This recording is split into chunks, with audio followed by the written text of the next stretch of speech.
Assalamualaikum warahmatullahi wabarakatuh. Halo semuanya, kembali lagi dengan saya Fatih Setiawan dengan NIM 21076010. Oke, kali ini kita akan belajar kembali tentang administrasi pendidikan, di mana materi kali ini berjudul tentang administrasi sarana dan prasarana pendidikan. Oke, sebelumnya kita harus tahu apa itu sarana dan prasarana. Ya, di sini saya akan menjelaskan apa itu sarana dan prasarana. Yang pertama, sarana. Sarana artinya dalam undang-undang yaitu semua peralatan, semua perlengkapan yang secara langsung dapat menunjang proses belajar mengajar. Yang kedua yaitu prasarana. Prasarana itu adalah fasilitas-fasilitas yang secara tidak langsung menunjang jalannya proses belajar mengajar, tapi dia tidak digunakan secara langsung dalam proses terjadinya pembelajaran di kelas. Tetapi tanpa adanya prasarana, kegiatan proses belajar mengajar menjadi terganggu. Oke, berikutnya pengertian mengenai administrasi manajemen sarana dan prasarana, yaitu segala kegiatan pengelolaan mulai dari perencanaan, kebutuhan, sampai penataan lahan, bangunan, perlengkapan, dan berbagai macam perabotan yang termasuk dalam kategori sarana prasarana pendidikan. Supaya berdampak efektif dan efisien untuk proses pembelajaran pencapaian tujuan pendidikan. Jadi pengelolaan itu dilakukan dalam rangka menunjang proses pendidikan untuk mencapai tujuan pendidikan itu sendiri.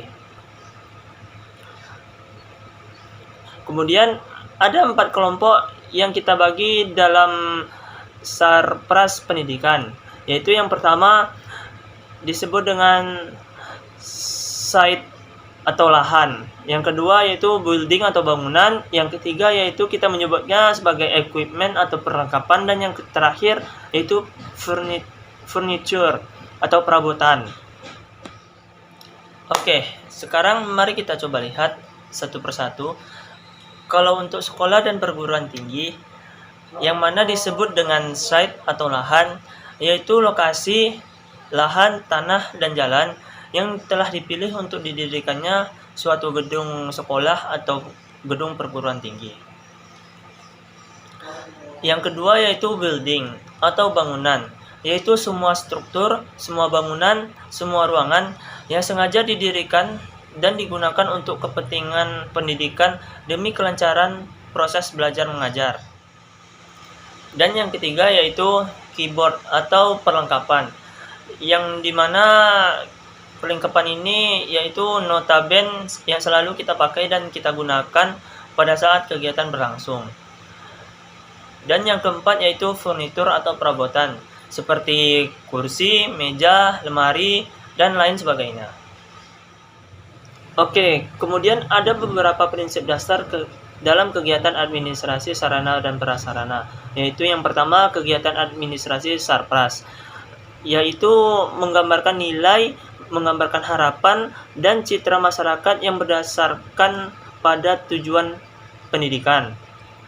Yang kedua, yaitu prinsipnya adalah bahwa perencanaan dari administrasi sarana dan prasarana pendidikan itu merupakan keinginan bersama dengan mempertimbangkan satu tim ahli yang ada.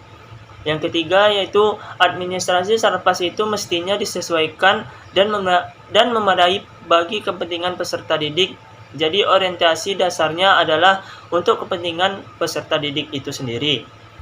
Yang keempat, disesuaikan dengan pendidikannya.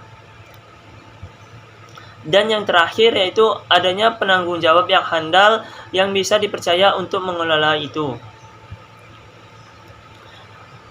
Kemudian apa saja aktivitas dari proses administrasi sarana dan prasarana itu, yaitu yang pertama yaitu perencanaan, yang kedua pengadaan, yang ketiga inventarisasi, yang keempat penyimpanan, yang kelima penataan, yang keenam penggunaan, yang ketujuh pemeliharaan, dan yang kedelapan yaitu penghapusan.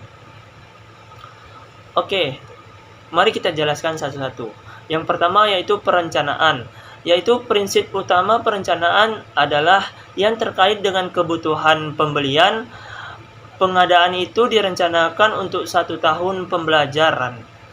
Prinsipnya yaitu komprehensif, objektif, fleksibel, dan interdisiplin. Yang kedua yaitu proses pengadaan, yaitu mengadakan barang yang dibutuhkan tadi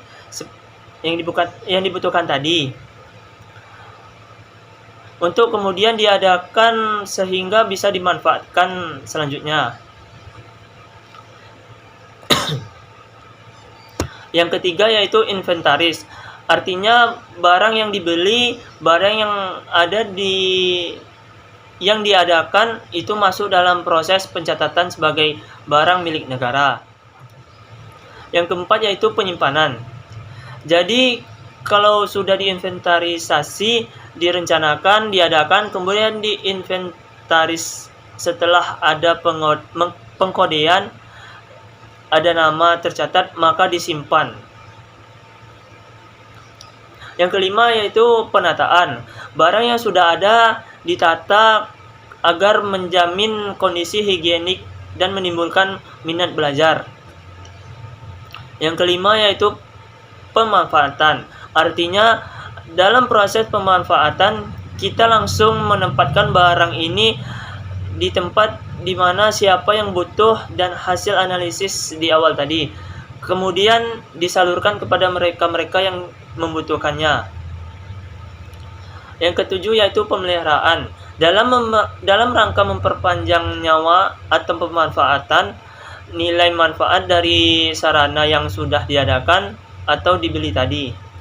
Dan yang terakhir adalah penghapusan. Artinya adalah manfaat dari barang atau sarana yang diadakan tadi, yang dibeli tadi, dihapus dari penomoran pengkodean inventarisasi tadi. Penghapusan adalah proses menghapus, membuang kode bahwa barang itu, sarana itu tidak lagi menjadi urutan barang atau benda milik negara yang sudah disimpan tadi. Oke, sekian penyampaian materi hari ini. Jika ada saya salah kata atau bacanya terlalu cepat, saya mohon maaf. Saya akhiri. Wassalamualaikum warahmatullahi wabarakatuh. See you next time. Dadah.